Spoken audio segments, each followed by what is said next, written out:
I'm just proud to be me. And I think that's what I want girls to take away. Like, just be proud to be you. I think that's the most important. And I think through the experiences of my early stages in life, I think that's what just made me comfortable in my own skin. Because it's just like, you don't like me, but I like me. And that's what matters.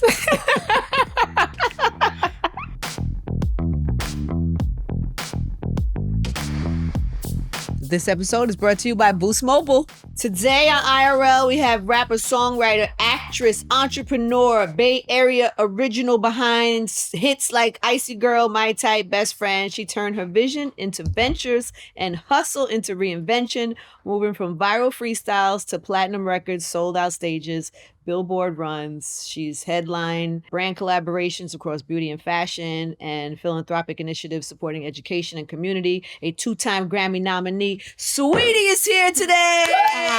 Thank you. Thank you. I was like, oh, I did that. You did that. And that, okay, I know that's right, girl. You better go ahead and do that.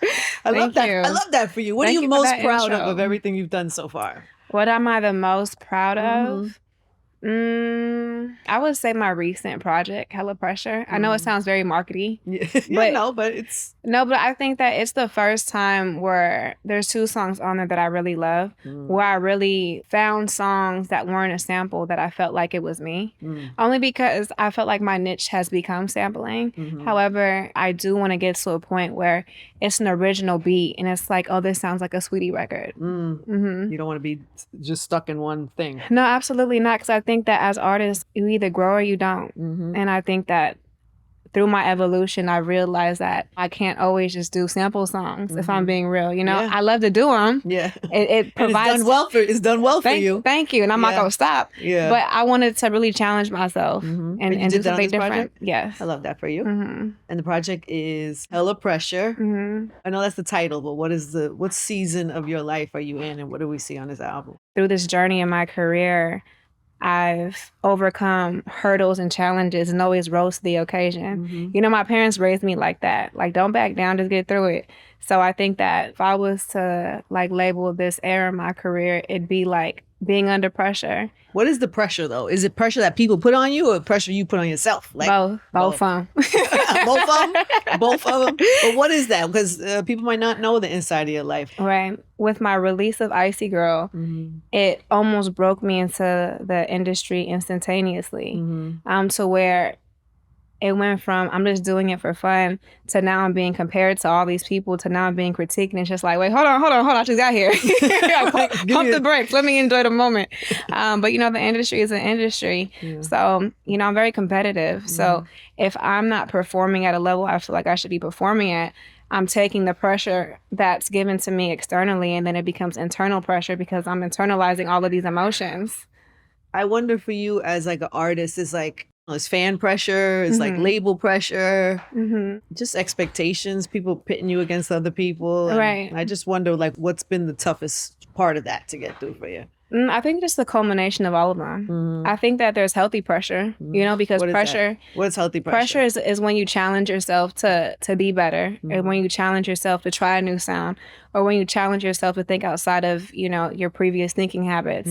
So I think that when you use it and you're like, okay, I'm growing myself to be a better human, a better artist, a better woman, it has positive results. But if you're just internalizing all of these critiques, sometimes it can affect your mental health. So I think it's good to just take like the pressure, you know, with a grain of salt. You ever notice how everything keeps going up? I mean, rent is going up, streaming services are going up, even like your favorite burrito place all of a sudden wants to charge you for salsa. You go to the supermarket, they want to charge you extra for the bag. It's kind of crazy out here. The good thing is with Boost Mobile, you and your phone bill do not have to play that game. You don't have to play the will this go up soon game. Why? Because Boost Mobile has an unlimited talk, text, and data plan at a price that will never go up. In fact, it's the same price you'll pay for life. So switch now to unlimited wireless at a price that will never go up. only at Boost Mobile. After 30 gigabytes, customers may experience slower speeds. Customers will pay $25 a month as long as they remain active on the Boost Mobile Unlimited plan. The last episode we did was with Carrie Hilson. And we were talking about, because she went through a lot of shit in her career. Yeah. But she came in her career, social media wasn't what it was. And then it became what it was while she made some mistakes. And, you know, when you're an artist and you're a public figure now, it's just a different level of scrutiny, eyeballs, all that stuff. But you came in and it was already like that. Yeah. Like out the gate, day one, they put you on a little platform for everybody to have an opinion about a thing. I just wonder what that immediate time was like for you adjusting to that. Honestly, it's terrifying, but it's made me mentally strong, mentally tough. Because now I see things and I just be like, all right, let me go about my day. Really? Like, y'all just trolling. And I hope that everyone can like adopt that perspective of social media, because a lot of people, they don't realize that they're harming a lot of like people, hearts and minds. They're just doing it for clickbait. They're just doing it for reaction. They're just doing it for dark humor, whatever it is, at the expense of someone's mental health. If we were able to look at it from that lens, like, okay, these people have nothing else to do with their lives, that's why they're doing it, I think it'd save a lot of people. Yeah. But I know what it feels like to be trending for days or weeks. People just talking. What do you do when you're in that state? What do you do? Girl, I just delete the app. You do? You shut it down? You have to, because it's tempting and it's habitual to like wake up and just click on it, and then you're reminded, oh, this is what they're talking about. But it takes real discipline, because, you know, sometimes you feel disconnected. But, you know, delete the app. Talk to people who love you and who uplift you, and actually talk about what's going on in your mind, just so that you're not festering it. That's so good that you're able to do that, because sometimes people hold all that stuff in.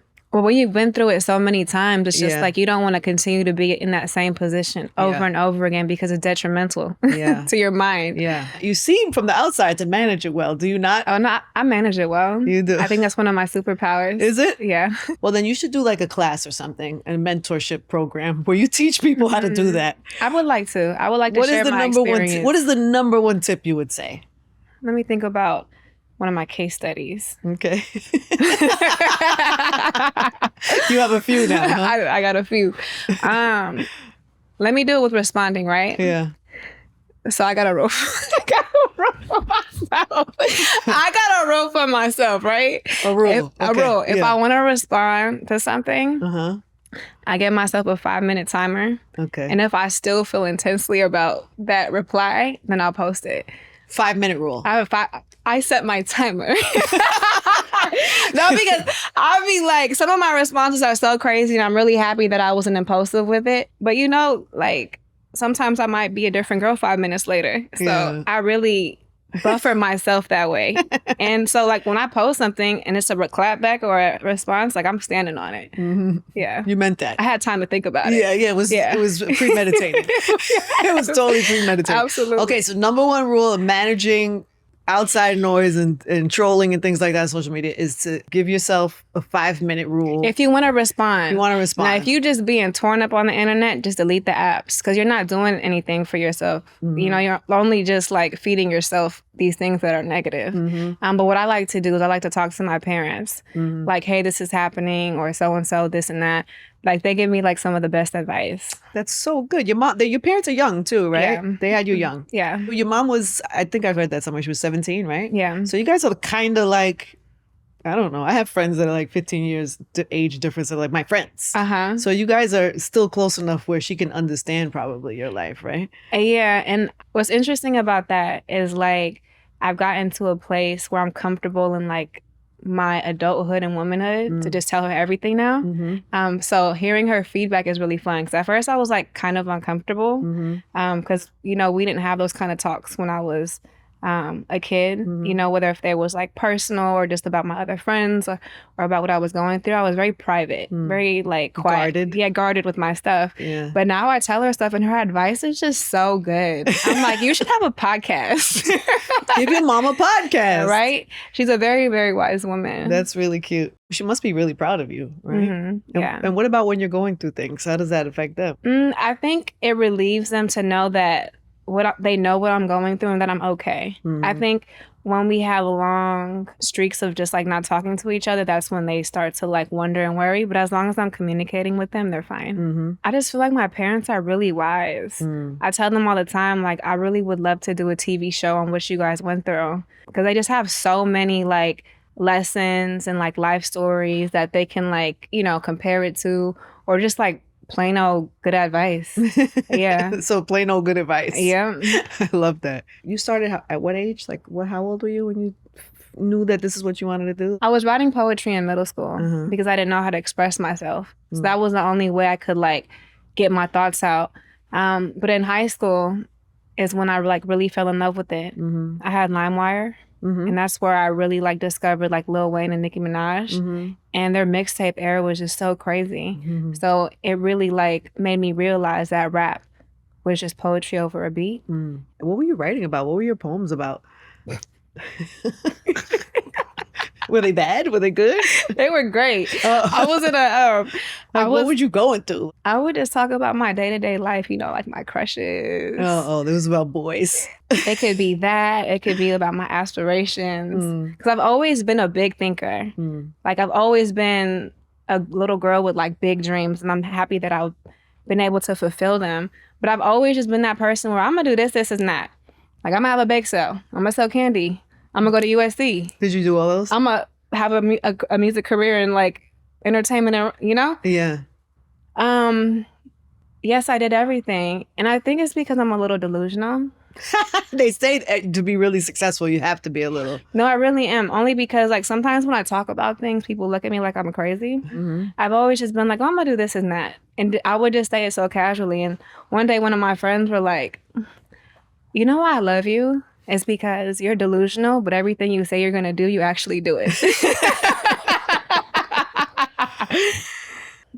So I think like God's blessed me with that, you know, a mind to just feel like I can do anything I put my mind to. Yeah, where'd that come from? Well, my parents instilled like, you know, working hard, doing your chores, getting good grades.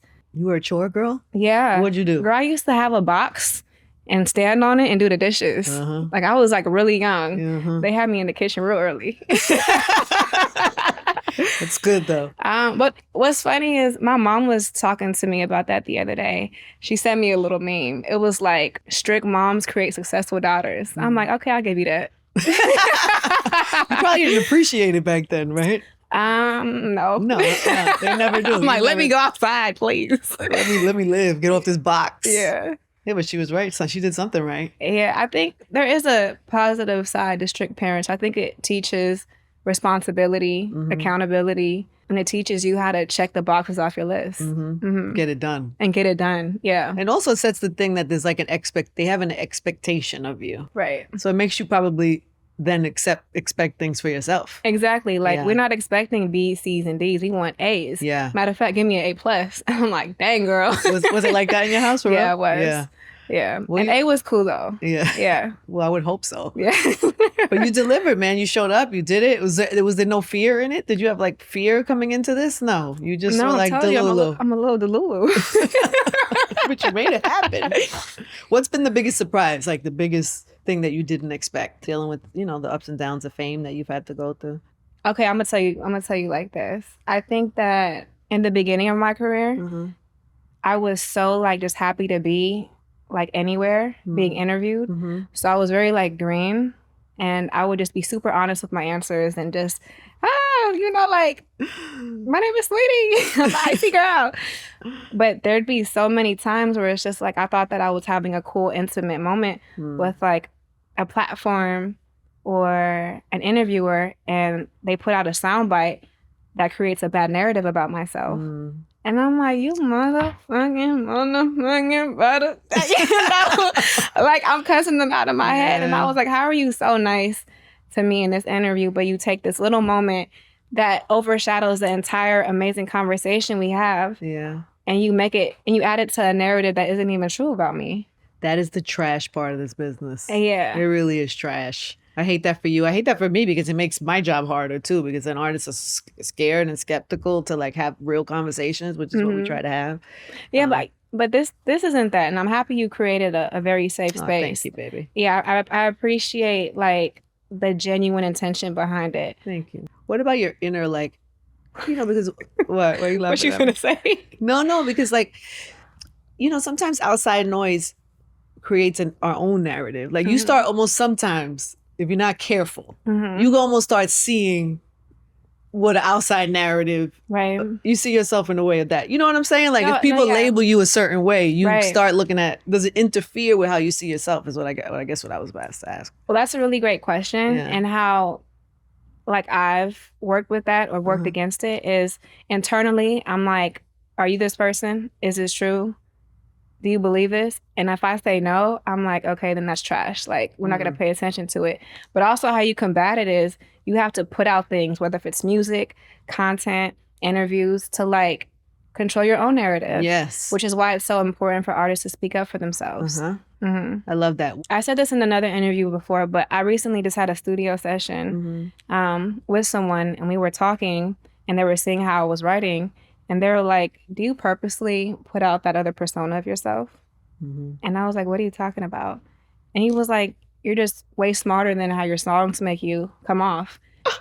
First of all, sir, that's my art. But I feel you. I understand. But I can see where that comes from, because I feel like I'm really proud of my hits, but I could be more of service to myself by maybe becoming more vulnerable or really just diving into something that I don't even know what I'm diving into yet. I think because I'm, by standard, very guarded, it takes a long time to get information out of me. So that's probably where the disconnect may come from.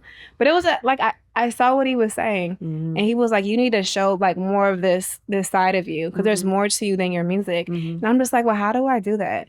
But it comes from being in a safe room. Really being able to like pour into like the session and being honest, because if you're constantly with like new teams, it's just like you have to like reestablish the connection every time. Yes, I could totally understand that. And plus, I don't know, I think for you too, you're probably still figuring that out, right? You're still young, you're still like, your life is probably changing all the time. It's probably like, I don't know, it's probably just complicated sometimes to share. Yeah, I feel like in my mind, I'm constantly rebranding myself. Like, who was you last week and who are you this week? Yeah, I feel like with new information, I'm always applying it, at least in my private life. Like, yeah, so my mind is constantly, my wheels are always turning. She said I'm constantly rebranding myself. Yes. I get that. Where do you see the next, like if you're rebranding now and you see that, like what is your vision for yourself down the line? Like, what are the big goals? I know you've done acting and stuff like that already too, but I'm just curious about, like, everybody has a thing they're chasing. What is that for you? I mean, I do have like checklist goals, but I really my goal is to always just be able to have a childlike perspective of art. And what I mean by that, like, I love art, I love music, I love all these things that come with it. But when you're finally in the industry, I feel like there's just so many things that take away from that joy and light. I never want to lose that. Oh, that's good. The holiday season is upon us. I know it came so fast, right? So one thing I am working on in my home is trying to make my home feel festive. And also, I have a lot of people over for the holidays, so sometimes that means I need extra chairs and things. And I started thinking about my grandmother.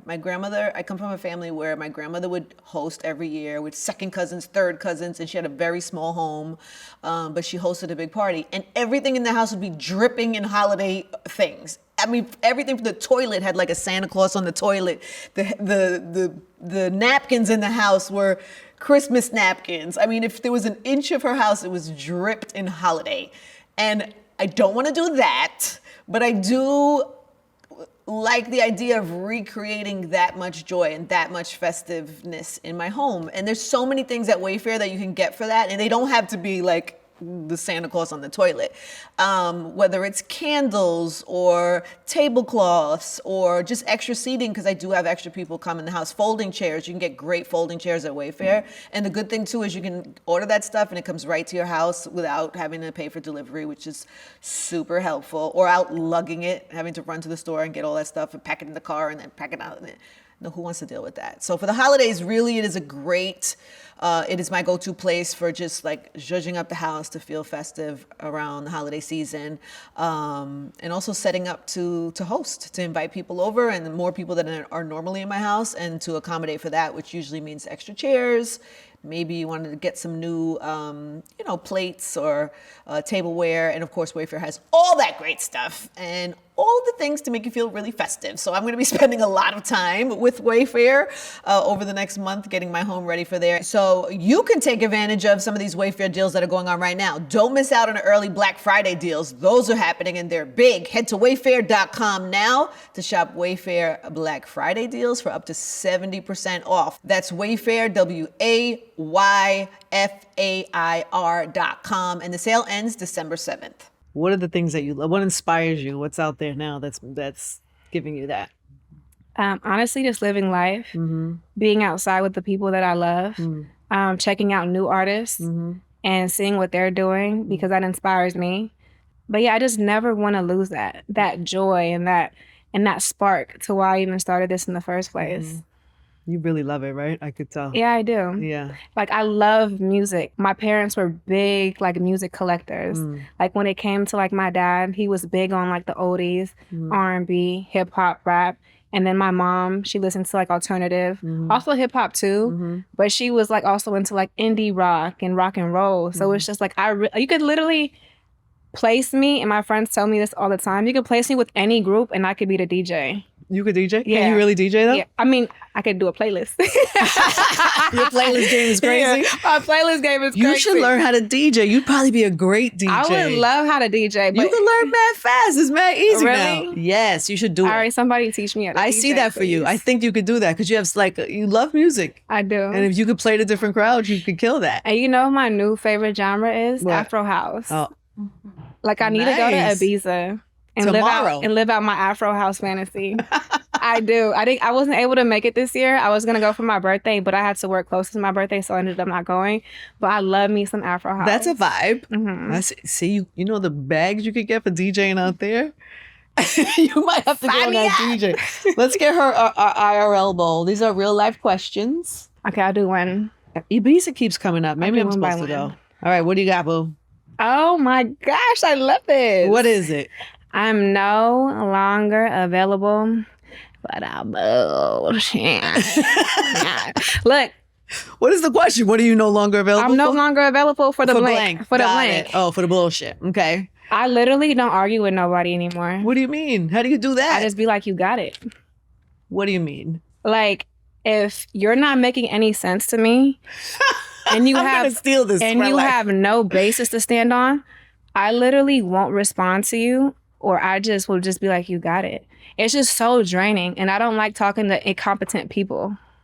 Do you really do that? Because people say that. No. But do you really do it? I believe you. I'm a Cancer. I could do that. I can. And the reason why I say that, I mean, even if people ain't into astrology, I feel like Cancers are mislabeled as, overly emotional. But I think that we have so much emotional intelligence. Like, my emotions can go like this to like this in a split second. Like, I manage my emotions really well. And if you on that bullshit, I literally will just tune you out and change the station. No, because, like, why devote yourself to all this low frequency, low vibrational conversation? Why give them that time? What did you say to them? I say, you got it. Oh, you got it. I'm like, okay. You got it. All right, cool. You don't have to be right.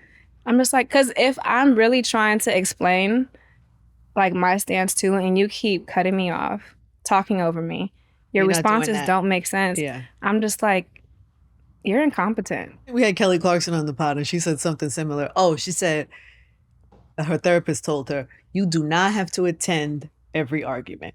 You can say I'm unavailable for that, You don't have to attend. You don't have to I'm unavailable to attend this conversation. I thought that was so good. This is like, you could just decide, yeah, no, I'm not having this conversation. It's kind of similar to what you just said. Yeah, no, I agree with that because we have to realize that we have an option to either continue with the conversation or not continue with the conversation. That's good. People say that, but I don't know if they really do it. I think I'm going to steal that for something. I think when you give so many people the opportunity and it's just only draining, it's just kind of like, okay, do I want to be drained or do I want to be fulfilled? Are you that strong in like if it's like somebody you're dating, relationships? Are you that strong in that as well, or do you get sometimes? Yeah, I was gonna say. I was gonna say, are you good in relationships? You know, the heat of the moment, you be like, hold on. Not as good. It's a muscle that you got to work on with certain people. I like that. What is another muscle that you've had to work on? What are the muscles that you've had to work on? I'm being patient with anything in life because I'm very impatient. But yeah, just going with the flow when it's meant to go with the flow, because sometimes when you try to control the outcome of something, you're rushing it and you can't rush a blessing. So I just have tried to be disciplined with my urge to like be somewhere or to attain something or to do something that I want to do, or there's something in that nature. Yeah. Patience. Yeah, it's one of my biggest struggles. Yeah. I don't have no advice on patience because I'm still working on that shit. My damn self. All right, take one more. I'll do this one. This is cool. This is a good question. They're good? Yeah. If you could instantly master any skill, what would it be? Yeah, that's good for you. Wow. You're not afraid to try new things. No. Yeah. Actually, it'd be to learn salsa. Oh my God, I love that for you. Yeah, I've taken some salsa classes, and every time I get like 3 classes in, I always like stop. Why? I wouldn't say quit. I would say stop because I would love to do it again. But yeah, salsa is just so sexy. That's so funny. That was on my bucket list too. Really? I promise you, it's on my bucket list. And for some reason, I took a couple of lessons once, and it was starting to like naturally click. And then I fell off again too. So I have this in my song, I Need Some Inspo, off my project. It's a very like island song. Like my dream is to salsa in that music video. So do it. Yeah. Are you going to do it? Yeah. Yes. You just committed now. I just did. So now you have to commit it. Yeah. Oh, you'll kill that. Thank you. I think that would be fire. I think salsa, it's not only is it sexy. Why that of all things? I'm so surprised. I mean, I'm Puerto Rican. It's like, I feel like I should already know how to do that. Well, I love to dance already, but salsa is just one of those classes that I've joined, and every time I'm done with it, I feel so liberated. It just feels like I've awakened the woman in me. Because where was she before? Right. She used to be here all the time. That's so funny. That's really good. All right. That's a good bucket list. That's one of our IRL questions, is what is on your bucket list. What about your legacy? What do you think? How often do you think about your legacy in real life? I do, and it stresses me out. You do? Why? Yeah. It's just, I think because I want to accomplish so much so fast. This goes back to the patience thing. I have to be like, it's okay. Yeah. Everything is in divine timing and just trust the process. Yeah. But when it comes to my legacy, there's a lot of things that I do want to do, but as long as I'm inspirational, like when the little girls look up to like what I did, I want them to be like, she persevered, she was resilient, she rose to the occasion, she did what she said she was going to do. I think that's what I'd like to leave behind. Because like inspiration is like one of the most powerful emotions that somebody can have. Who does it for you? Like, who do you look to for those moments? Who do I look to for those moments? Okay, this is going to sound like a very, I wouldn't say it's basic because this is not basic at all. Honestly, the lessons in my Bible app. I love that. It just keeps. She said that's basic. How you gonna say the Bible basic? No, exactly. I say that. I'll just say it like there's typical answers, but it's a real thing that I do. When I get super stressed out, I go on my Bible app and they have like lessons attached to different emotions that you're feeling, and I click the emotion and then I read like the scriptures and like the devotional lesson. And they're good. And they're great. What app is this? It's just Bible app. The Bible app. Yeah, the Bible app. Is it called the Bible app? Why don't I have that? Yeah, it's brown with like gold letters on it. What was one thing? Give me a thing that it recently gave you. To not worry. Because like in the scripture, it said God gives us the gift of peace. And that there's scriptures that you can read to remind you on how to, get rid of your worries and to just live in peace, because that's the gift that's given to us. Because there's another quote where it's like, thinking about the past gives you depression, and then thinking about the future gives you anxiety. Like, I'm that person. So I'd be like, God, help me, please. That's one of our IRL questions too. What do you pray for most is one of the questions. Peace, please. Yeah, peace. No, because my mind, there's just so much going in it all the time. What is all that ticking going on? Well, like I said earlier, like, I'm delusional. So it's just like, okay, I accomplished this. Now I can go accomplish this. Yeah. And like, I just have a bucket list of things that are just very... ambitious? That are very ambitious, but I know that if I apply myself, I can get there because I've done it before, and I have the proof of concept for myself. There's one in there that I love. It's a question that says, if God were to text you right now, what would it say? It would say, remember what I told you. What'd he tell you? He told me a lot of things. And also, I grew up in the church. My grandparents are pastors. So every summer they'd have like a prophet come. So when I was 13, one of the prophets actually prophesied that I would have a music career. Wow. And that's when I was writing poetry. And I was like, I want to be a hairstylist. And I was like, what is she talking about? Wow. But literally the things that she prophesied to me at that age has came to pass. Wow. So it was that you'd be an artist and what else? And some other things. Oh, private things. Yeah. I wonder what that prophet told you. I want to see it. Was it good? Was it inspiring? It was great. It was very inspirational, but at the time, none of us understood. We're like, what is she talking about? But it came to pass, and I'm doing what she said I would be doing. Wow. USC is really hard to get into, right? Yeah. And a full scholarship. So you was like a for real smarty pants. Like you was, the grades were good. What else? Were you prepping for that? To get into a school like that is not just good grades. You have to be a well-rounded student, but I was a transfer. So I had transferred from San Diego State. And essentially what made me a very like well-rounded student was the accolades that I had accomplished there. Like I was the first... Tell me all the things. Tell me what you were doing. Give me credit. This is the funniest thing. I'm like, Diamante, girl, like you really just be going for the stars.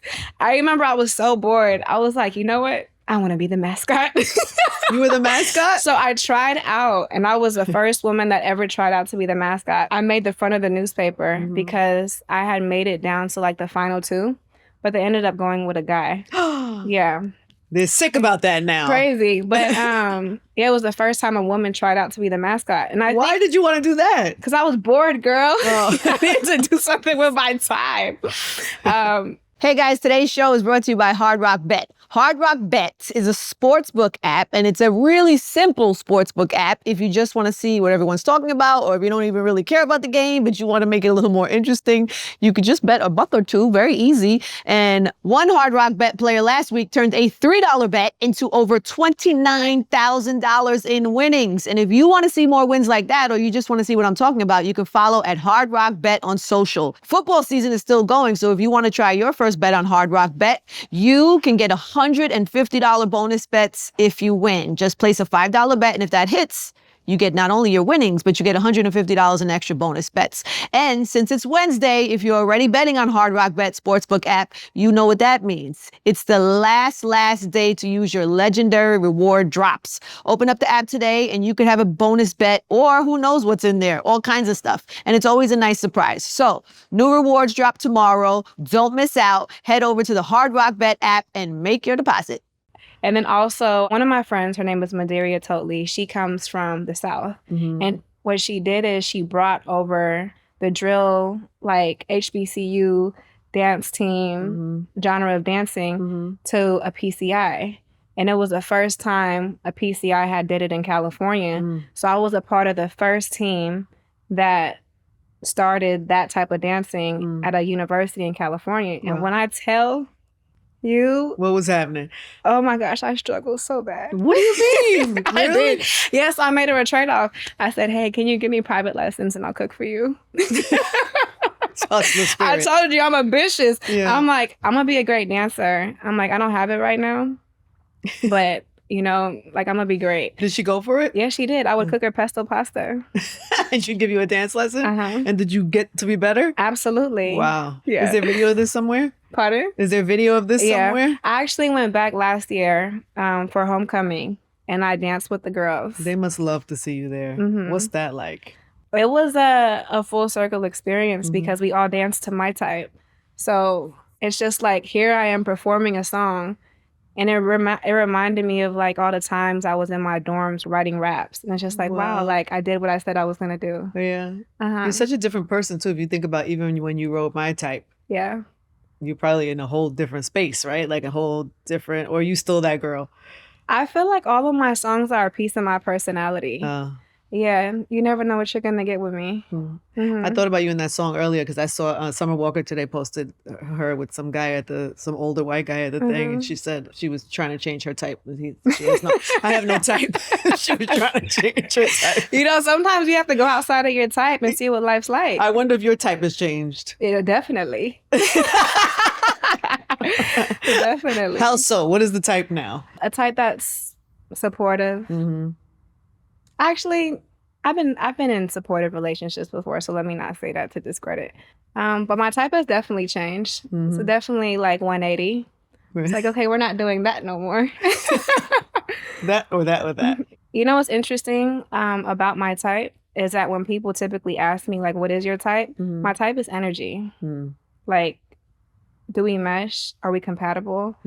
Like, can I spend like time with you and can we have quiet moments? You know? Does it always have to be extra, or can we just be chill too? Like, I'm really attracted to like energy.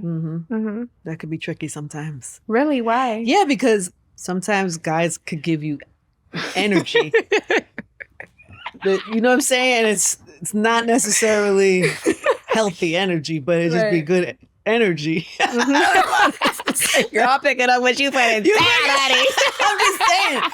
Sometimes it's fun energy. It's not always necessarily the most. No, I think that's a good point. You know what I'm saying? Because sometimes when you meet people and it's in a lit situation, like that vibe is amazing, but it's just like, we're not going to be partying 24/7, you know? So sometimes, you know, in those moments, because it was such a great time, you mistake it for, you know, their whole personality, and you like, hold on, there's something else there. What's happening at home? Do you have a personality disorder? We don't want that for you. We don't. Not for anybody. We don't want that for you. I am curious. I know you tried to act. I mean, you just did something. You didn't try it. You did it. Yeah. You did some acting. When it comes to acting, I would love to be a part of like a franchise that has something to do with action. Only because of my athleticism, I would enjoy like doing my own stunts. But like something like, you know, with a heroine, or maybe even an anti-heroine. But I really love the DC characters. I typically dress up for them. Like them for Halloween. I did Mystique. I did Harley Quinn. Cute. You probably did the Joker. cute, sexy version of. No, the Joker. That was my first masculine album. My first masculine costume. I'm in music mode. Yeah, because normally I'm super sexy. Last year I was like, you know what? I'm gonna tap into another side. Yeah. Yeah. Do you feel like people expect you to always be sexy? No. Really? No. No pressure. No, I think I'm just comfortable in my own energy. Yeah. Sometimes I might be a tomboy. Sometimes I might be dressed down. Sometimes I don't feel like showing all my skin. Sometimes I want to show all my skin. Yeah.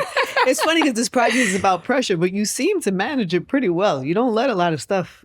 But I think pressure has just been a reoccurring theme throughout my whole life. I feel like every major...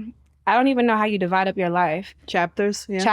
It's a reoccurring theme, and it shows up in different ways. So as a little girl, I've always just knew how to manage pressure really well. And I think it rolled over into like my teenage years. It rolled over into my adulthood really well. Like I feel like I've always been under pressure. But what is that pressure? Like you're a kid? What was the pressure as a kid? Getting good grades, taking care of myself, and then also just the pressure of being biracial. That is a real struggle. And it's really hard when neither community wants to claim you.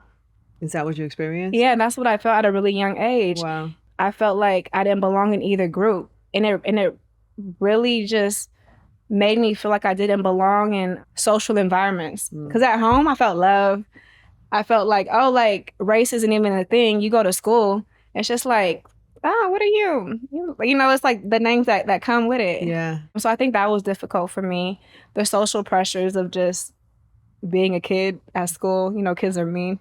They are mean. They can be mean for sure. And also just the pressure of not being in the same household as both of my parents.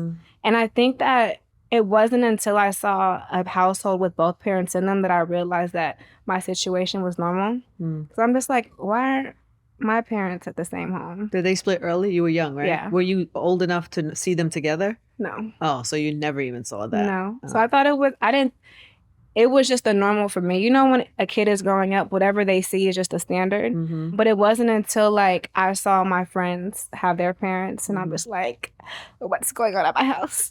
Yeah, why are we different? Yeah. But you're close with your dad, right? Also, but still just not having a vision of what a relationship is supposed to look like. Sometimes Absolutely. that could make it more challenging as you get. Yeah. So I think just as a child, it was the pressure of just all these ideas in my head trying to make sense of my world.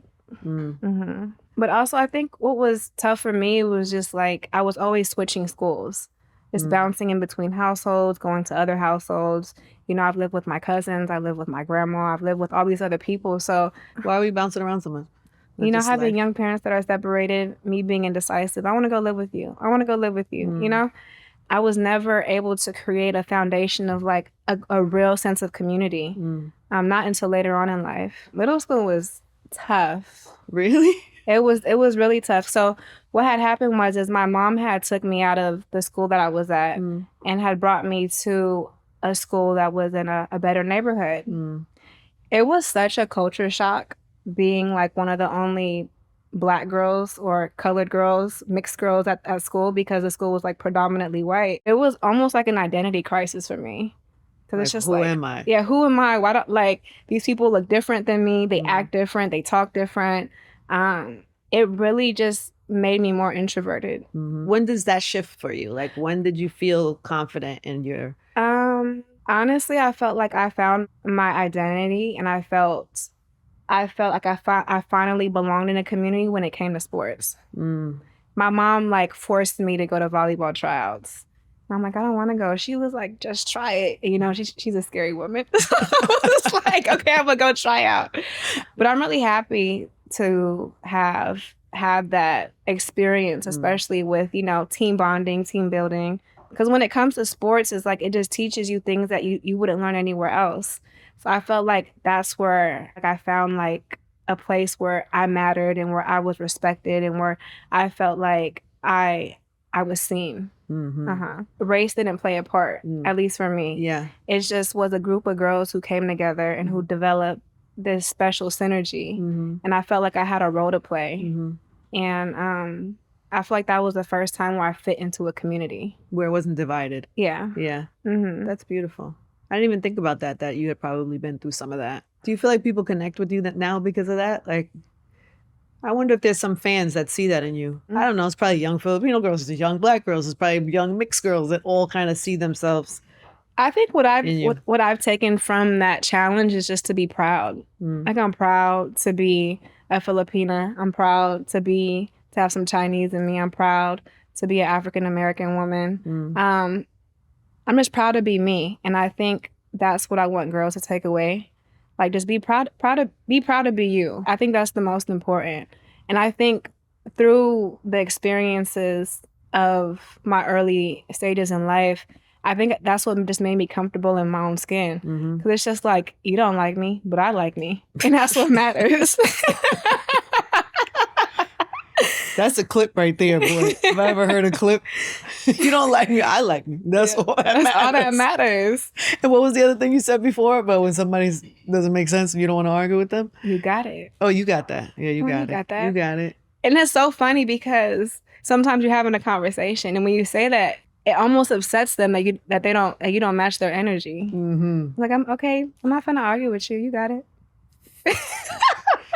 I know that's infuriating to somebody. You got it. You really mean it. I know, I really do, because you're not going to drain me of my energy. Yeah. I'm not going to participate in this low frequency. Good for you. For baby. what? Good for you. All right, what do people need to know about this project? I haven't seen a lot of the stuff yet, so I have to see. What is the branding like? What are you What are you selling on this? Well, the message behind it encapsulates like the evolution of Icy Girl to becoming this diamond, because what is hella pressure? What does it create? It creates diamonds. And my name is Diamante. So I'm just like, wow, God, look at all these things just aligning organically. Yeah. And I'm really proud of the song Pressure, because I do address, you know, some of the things that I was dealing with internally. First of all, it starts off as a freestyle. I'm playing homage to like how I first came into the game, like just a straight rap.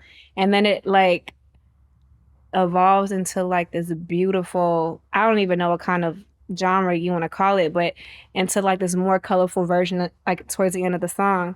And I was like, this feels very innovative, and I feel like as I grow with my career, I have to challenge myself with how I approach, you know, the creativity in my music. Yeah, I get that. I feel like 2026 is when I'm really gonna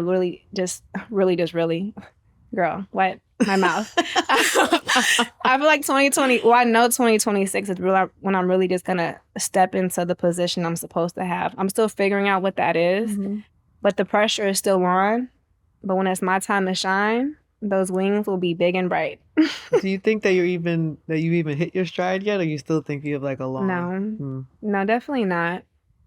Cause like the prophet, you know, she told me a lot of things that I still have to accomplish. So that you have to live up to. Yeah. So it's a journey, but it's a journey that makes me wiser and stronger. We ask everybody on the pod, in real life, how happy are you on a scale of 1 to 10? Right now? Yeah. 10. 10? 10, we had a good conversation. That's a great conversation. You're fun to talk to. Oh, thank you, baby. Yeah, it's Thank the moments. Moments like this that you have to appreciate. Thank you. Yeah. Do you normally run high? Like, are you normally a happy person? I like people. So I like having conversations. Yeah. So this was fun. Good. For me. Yeah. But 10 is great. Yeah. What takes you down? Like, what's something that could knock your number down? Being like hungry. Hungry? Yeah. Yes. Are you hungry now? No, we gotta get no, girl, I ate an empanada. Oh, that's what you had. Empanada mama. It was chipotle mayo, the cheesesteak. You are a foodie. I asked you about Fashion Week, and you said, "Oh, the food is so good at Fashion Week." I'm like, the food. Yes, the food, little side restaurants. I love to hit me like a little side quest after a show. You're a good cook too, right? Yeah. Yeah. I like to think so. Yeah. Yeah. I believe you, because you're a foodie. I can tell you're a foodie. We should have got some good food today, but you ate already, It's okay, so you're good. Next time. So we'll leave it like this. So today is the last day on Earth. What would you be doing, and what would you eat? Oh my gosh. Are you serious? Yes. If today was the last day, if God texted you and be like, enjoy today, because this is it. This is the last one. What would you be doing, and what would you eat? So I know my fans expect me to say seafood boil, but honestly, I love Indian food. I want a samosa. I will literally drink that yellow curry. That's how good it is. Out of a glass? Not out of the bowl. Like I'll finish like what's in it, and I'll just be like, go, go, go, go, go. Their curry is untouchable. I love their spices. So you're going Indian food? I'm going Indian food. And what are you doing? What is your day like? What is my day like? Yeah, like what would you... Yeah. Oh, okay. Heard you. Oh, wait. Telepathy, is that what we got, girl? Okay. What is the Heard day you. like? Shit, she got all that. She gave me all that energy on her last day. What am I doing on my last day? Yeah. Oh, I love to travel, so I like to be somewhere fun. Tokyo was really fun. I love Tokyo. Yeah, but it would be in a really fun city with my last favorite meal with my favorite people. Oh, yeah, that's sweet. Well, there it is. Saweetie in real life, everybody. Thank you. Hey, what's up, y'all? This is Saweetie in real life. Hey guys, thanks for watching. Make sure you subscribe, like, comment, and check out all of the other episodes we have on Angie Martinez IRL podcast.